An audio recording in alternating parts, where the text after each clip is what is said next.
Haleluya, Bwana Yesu asifiwe. Mpendwa unasikiliza na wewe unanitazama, ninakusalimia katika jina la Yesu Kristo mwana wa Mungu aliye hai. Nakuletea ujumbe unaosema jipenyeze kwa Yesu. Jipenyeze kwa Yesu. Na ujumbe wangu unatoka kwenye kile kitabu cha Marko ile sura 5 mstari 25 mpaka 31.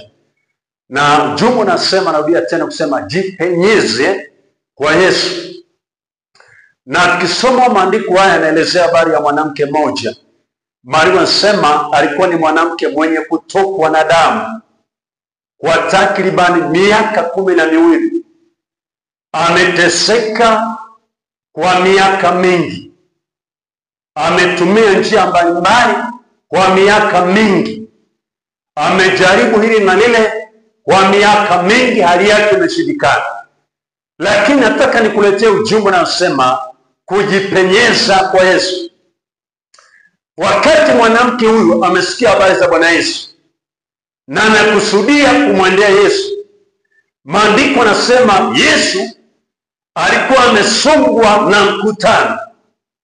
Maana amesongwa na wanafunzi wake, amesongwa na wale mitume, amesongwa na mkutano mkubwa wa watu.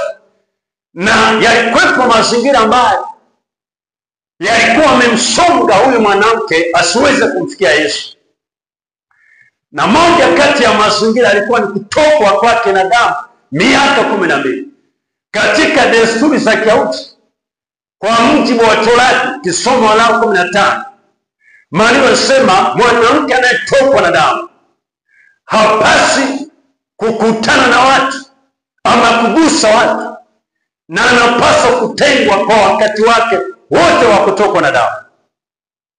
Na hata nyumba anayekaa ni najisi, kitanda chake kinakuwa najisi, hata godoro lake ni najisi, kiti chake na chochote anachokigusa kinakuwa najisi.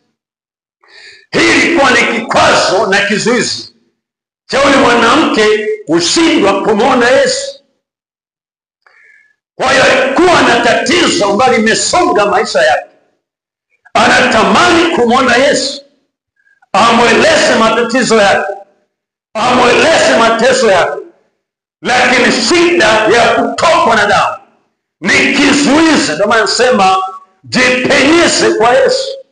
Yaani kujipenyeza ni kujipana, ni kutumia nguvu, ni kutumia mbinu ya ziada ili uweze kumwona Yesu. Lakini kizuizi cha pili kwa ni mkutano kubwa, watu wamemsonga na ni wanaume.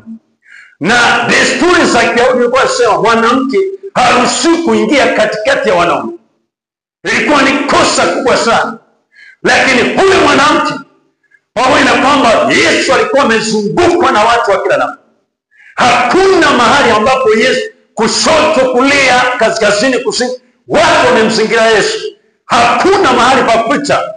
Lakini mwanamke huyu akajipenyeza, akapita katikati yao ili aende kumwona mwenye uzima. Nataka nikuite siku ya leo, pende unanitazama na wewe unasikiliza, Yesu anakutamani. Liko jambo katikati ya maisha linakutesa, lakini mazingira yako yakina anakusonga usimwone Yesu. Wengine kazini kwao, mazingira ya kazi yao yanakusonga usimwone Yesu, yanakutenga na uso wa Yesu. Ninakuita jipenyeze, uweze kumwona mwenye uzima, uweze kumwona mwenye hatima ya maisha yako. Wengine biashara zenu yanaofanya, yanawasonga, yamekuwa kizuizi, yamekuwa kikwazo cha kutokumwona Yesu. Ninakuita siku ya leo, mpendwa msikiliza, wewe unanitazama, jipenyeze uweze kumwona Yesu. Penya katika mazingira haya. Unafanya biashara na watu wanaamini nguvu za giza, wanaamini ushirikina, wanaamini matambiko, wanaamini kafara. Mazingira haya yanakufanya usimwone Yesu. Penya katikati ya mazingira haya, jipenyeze kama ile mwanamke ili uweze kumwona mwenye uzima. Wengine ni wazuri katika ndoa, mume wako anakuambia usiokoke, usiende kwenye makanisa watolewe, na kuita uzima wako, roho yako ni ya thamani mbele za Bwana, maisha yako ni ya thamani. Jipenyeze uende kwa Yesu. Jipenyeze mtu wa Bwana. Jipenyeze mama. Wengine ni marafiki ulionao, wanapenda nasa ya dunia, wanapenda mambo ya dunia, wanakwambia achana mambo ya kirokole, achana na mambo ya kuabudu, achana na mambo ya kuokoka, achana na mambo ya kanisani. Ninakusihi mpendwa, kwa huruma zake Bwana, jipenyeze, toke katika mazingira haya, mwende Yesu aliye uzima wako. Mwabudu Bwana tena katika roho na kweli, maana uzima wako uko na Bwana, hatima yako imekamata na Bwana. Jipenyeze katika mazingira haya.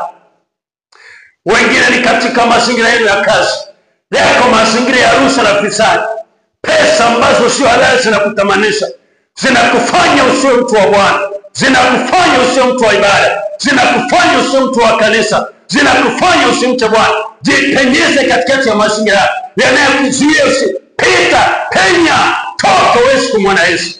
Ninakuita katika jina la Yesu. Mwamini Yesu au Bwana Mwokozi wa maisha.